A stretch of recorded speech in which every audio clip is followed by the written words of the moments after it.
இந்த வீடியோல உங்களுக்கு நான் குரூப் 2 2A மெயின்ஸுக்கு நம்ம எப்படி படிக்கலாம், எப்படி அப்ரோச் பண்ணலாம் அப்படிங்கறத சொல்றேன். உங்களுடைய ஈஸி அண்டர்ஸ்டாண்டிங்காக நான் ரெண்டையுமே ஒரே ஸ்லைட்ல கொண்டு வந்திருக்கேன். ஒரே பேஜ்ல நீங்க பார்க்கணும் அப்படிங்கிறதுக்காக மேக்ஸிமைஸ் பண்ணி நான் உங்களுக்கு காட்டுவேன். சரிங்களா? எதை நான் எக்ஸ்பிளைன் பண்ண போறேனோ அதை நான் உங்களுக்கு வந்து மேக்ஸிமைஸ் பண்ணி இப்படி காட்டுவேன். ஸோ சின்னதா இருக்கு அப்படின்னு நினைக்க வேண்டாம். ஃபர்ஸ்ட் வந்து நான் உங்களுக்கு குரூப் 2 ஓட மெயின்ஸை பத்தி எக்ஸ்பிளைன் பண்றேன். சைமல்டேனியஸா ரெண்டையும் மாத்தி மாத்தி நம்ம பார்க்கலாம்.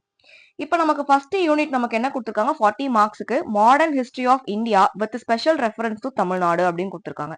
அப்ப மாடர்ன் ஹிஸ்டரி ஆஃப் இந்தியா அப்படின்னா இந்தியா லெவல்ல இருக்கிற மாடர்ன் ஹிஸ்டரி நம்ம படிப்போம் with special reference to Tamil Nadu அப்படின்னா தமிழ்நாடையும் படிப்போம். ஆனா இந்தியா லெவல்ல அதிகம் படிப்போம், தமிழ்நாடுல கம்மியா படிப்போம்.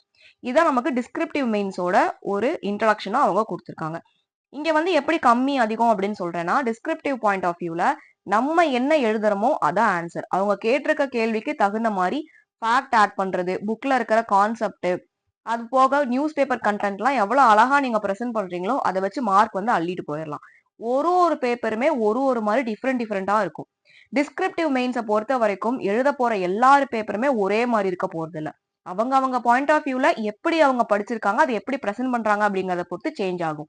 கீ ஆன்சர்ல அவங்களுக்கு வச்சிருக்க வேர்ட்ஸுக்கு ரிலேட்டபிளா இருக்கா அப்படிங்கறது தான் இம்பார்ட்டன்ட். அப்ப டிஸ்கிரிப்டிவ் மெயின்ஸ் வேற, அப்ஜெக்டிவ் மெயின்ஸ்ங்கிறது வேற. அப்ஜெக்டிவ் மெயின்ஸ் எழுத போற எல்லாருக்குமே ஆன்சர் ஒண்ணுதான். ஏன்னா 4 ஆப்ஷன் இருக்கும், அதுல ஒண்ணு சூஸ் பண்ண போறோம். எது கரெக்ட் ஆப்ஷனோ அதுதான் ஆன்சர் அப்படிங்கறது தான் அப்ஜெக்டிவ் டைப். டிஸ்கிரிப்டிவ்ல பேப்பருக்கு பேப்பர் மாறும். அப்ப நீங்க கொடுக்கற கண்டென்ட் எவ்வளவு குவாலிட்டியா இருக்கு, அந்த கொஸ்டினுக்கு எவ்வளவு ஏத்த மாதிரி இருக்கு அப்படிங்கிறது இம்பார்ட்டன்ட். இங்க நீங்க ஸ்கூல் புக் சமச்சீர் புக்கை வச்சு நோட்ஸ் எடுத்து படிச்சாலே, அது கூட கரண்ட் அஃபேர் கொஞ்சம் ஆட் பண்ணி கண்டென்ட்டை டெலிவர் பண்ணாலே மேக்சிமம் மார்க் வந்து ஸ்கோர் பண்ண முடியும். நமக்கு தேவையான மார்க்கை விட மேக்சிமம் ஆஃப் த மார்க் டிஸ்கிரிப்டிவ்ல பாசிபிள். ஸோ கண்டென்ட் வந்து ரொம்ப லிமிட்டடா கம்மியா படிச்சு ரிப்பீட்டட் ரிவிஷன் கொடுக்கறது மெயின்ஸ் டிஸ்கிரிப்டிவ். கண்டென்ட் படிக்க படிக்க தீராம படிச்சுக்கிட்டே இருக்கிறது அப்ஜெக்டிவோட மெயின்ஸ். இந்த கிளாரிட்டி ஃபர்ஸ்ட் எல்லாருக்குமே தெளிவா வேணும். 2Aல வந்து நிறைய பேர் புக் சஜஸ்ட் பண்ணிருக்காங்க. இப்ப 2ல வந்து அதே கண்டென்ட் போலாம் பாருங்க. என்ன கொடுத்திருக்காங்க 2ல நமக்கு modern history of Tamil Nadu, Tamil society, culture and heritage 20 marks 20 questions அப்படின்னு கொடுத்திருக்காங்க. இந்த இடத்துல நிறைய பேர் வந்து புக் சொல்லியிருக்காங்க, புக் லிஸ்ட் சொல்லியிருக்காங்க. ஸ்கூல் புக் சமச்சீர் புக் நீங்க என்ன படிக்கணும், ஸ்டாண்டர்ட் புக் ரெஃபரன்ஸ் புக் நீங்க என்ன படிக்கலாம், டிகிரி ஸ்டாண்டர்ட் புக்ஸா, இல்ல நமக்கு காமனா ஒரு சில ரெஃபரன்ஸ் புக்லாம் நமக்கு மார்க்கெட்ல இருக்கு இல்லையா, அதை நீங்க படிக்கலாமா அப்படிங்கிற மாதிரி புக் லிஸ்ட் வந்து நிறைய கொடுத்துருக்காங்க. அவங்க சொல்ல வர்றத மேக்சிமம் ஆஃப் த பீப்புள் வந்து புரிஞ்சுக்கல அப்படிங்கறது அந்த வீடியோவோட கமெண்ட்ல வந்து தெரியுது. அவங்க வந்து உங்களை வந்து வேணும்னே திசை திருப்புற மாதிரியான கண்டென்ட்டை கொடுக்குறாங்க அப்படிங்கிற மாதிரி நீங்க நினைச்சுக்கிறீங்க. இங்க வந்து தமிழ்நாடுன்னு தானே இருக்கு, என்ன கொடுத்துருக்காங்க, modern history of Tamil Nadu Tamil சொசைட்டின்னு பெருசா கொடுத்துருக்காங்க. தமிழ்நாடுன்னு தானே இருக்கு, அப்ப நான் தமிழ்நாட்டுல தானே படிக்கணும், நீங்க எதுக்கு இந்தியால இருக்கிற புக்கை வந்து படிக்க சொல்றீங்க அப்படிங்கிற மாதிரி நிறைய கமெண்ட்ல சண்டைக்கு வந்திருக்காங்க. எனக்கு ஒண்ணு புரியல. இங்க அவங்க வந்து அப்ஜெக்டிவ் டைப்ல கேள்வி கேட்க போறாங்க. தமிழ்நாடுன்னு இருக்கு வார்த்தை இல்லங்கல, ஆனா தமிழ்நாட்டுல இருந்து மட்டுமே தான் கேள்வி கேட்பேன் அப்படின்னு அவங்க சொல்லல. ஏன்னா குரூப் 2 எக்ஸாம் பொறுத்த வரைக்கும் இது நமக்கு டிகிரி ஸ்டாண்டர்ட் ஆஃப் எக்ஸாமினேஷன் அப்படிங்கறத அடிக்கடி மறந்துறோம் நம்ம. டிகிரி ஸ்டாண்டர்ட் அப்படின்னா சமச்சீர் புக்கை தாண்டி கேள்விகள் இருக்கும், சிலபஸை தாண்டி கேள்விகள் இருக்கும். அப்புறம் எதுக்கு சிலபஸ் அப்படின்னா, சிலபஸ் வந்து எது நீங்க படிக்கணும் அப்படிங்கிற ஒரு கிளாரிட்டிக்காக. 80% ஆஃப் த கொஸ்டின் சிலபஸ்ல இருந்தா வரப்போகுது. ரிமைனிங் 20 இதை ஏன் நீங்க இப்படி கேட்டீங்க நம்ம சொல்ல முடியாது. நமக்கு வெளியில எங்கெல்லாம் சோர்ஸ் நமக்கு கிடைக்குதோ நமக்கு அனலைஸ் பண்ணி படிக்கிறது மூலியமா தான் அந்த 20% ஆஃப் த கொஸ்டின்ஸ் நம்ம ஆன்சர் பண்ண போறோம். ஸோ தமிழ்நாடுன்னு இருக்கு, நான் தமிழ்நாடு மட்டுமே தான் படிப்பேன்னு படிச்சீங்கன்னா அது உங்களுடைய டெசிஷன், நீங்க படிச்சுட்டு போங்க. ஆனா என்னோட பாயிண்ட் ஆஃப் வியூல நான் சொல்றது, எல்லா கொஸ்டினுமே தமிழ்நாட்டுல இருந்து மட்டும்தான் இருக்கும் அப்படிங்கறத எதிர்பார்த்து போகாதீங்க, ஏமாற்றம் தான் மிச்சமாகும். பாதி கொஸ்டின் தமிழ்நாடு பேஸ் பண்ணி இருக்கலாம், பாதி கொஸ்டின் இந்தியாவை பேஸ் பண்ணி இருக்கலாம். கேட்டா எழுத மாட்டேன்னு சொல்லி நம்ம எக்ஸாம் ஹாலை விட்டு வெளியே வர முடியுமா, முடியாது, எழுதிதான் ஆகணும். அப்ப இந்தியா லெவல்ல படிச்சிருக்கவங்கனால ஈஸியா அட்டன் பண்ண முடியும். நம்ம அந்த இடத்துல கொஞ்சம் பின்தங்குற நிலைமை வந்துரும், அப்படி நினைக்காதீங்க. இங்க வந்து நீங்க 2Aவை பொறுத்த வரைக்கும் அப்ஜெக்டிவ் டைப்பா இருக்கு அப்படிங்கறனால தமிழ்நாடை பேஸ் பண்ணி நீங்க அதிகமா படிக்கணும், இந்தியாவை பேஸ் பண்ணி கம்மியா படிக்கணும். அப்ப இந்தியாவை பத்தியும் படிச்சுட்டு போகணும். படிக்காம போறது வந்து அட்வைசபிளா கண்டிப்பா இருக்காது. அடுத்தது பாருங்க, இதுக்கு பெஸ்ட் எக்ஸாம்பிள் இப்ப நடந்து முடிஞ்ச குரூப் 2 எக்ஸாம் சொல்லலாம். அதுல என்ன கொடுத்துருக்காங்க மெயின்ஸ்ல ஒன்ஸ் பாத்திரலாமா. மெயின்ஸோட பிரிலிம்ஸோட ஜியோகிராஃபியோட சிலபஸ் என்ன உங்களுக்கு காட்டுறேன் பாருங்க. ஜியோகிராஃபில என்ன போட்டிருக்காங்க, இங்க விசிபிளா இருக்குல்ல?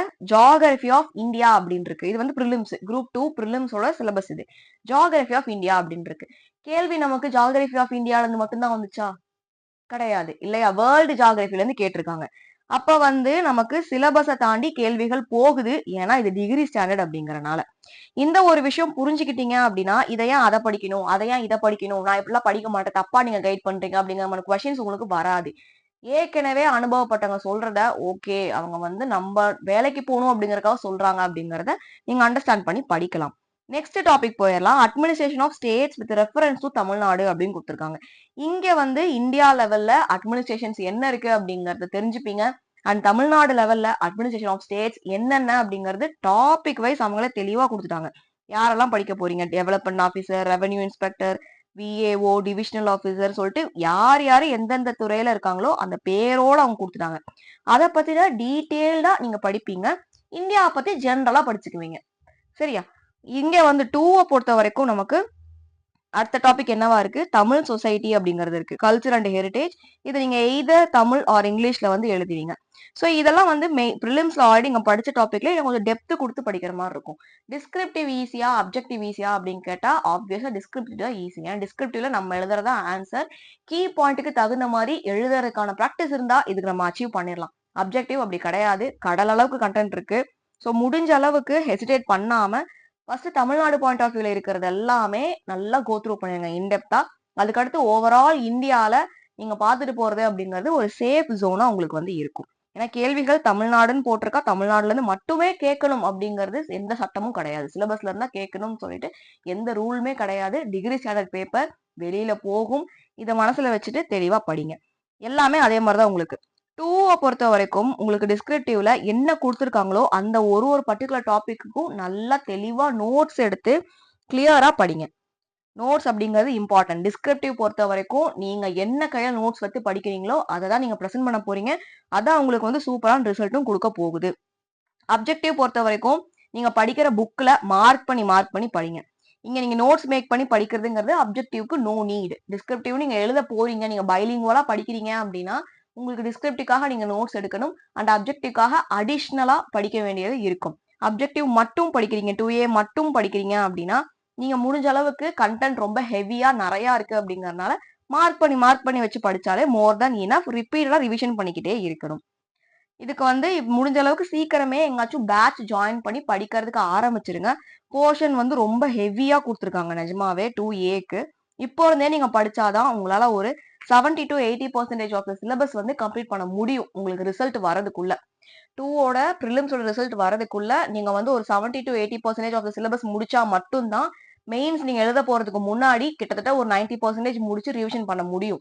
ரிசல்ட் வரட்டும், நான் அப்புறம் போயிட்டு சேர்றேன் அப்படின்னு தயவு செஞ்சு இருக்காதீங்க. அது உங்களுக்கு ஹெல்ப் பண்ணவே பண்ணாது. தயவு செஞ்சு அப்படி மட்டும் இருந்துராதீங்க. ஏன்னா அதுக்கு அடுத்து டிசம்பர்ல ரிசல்ட் சொல்லியிருக்காங்க.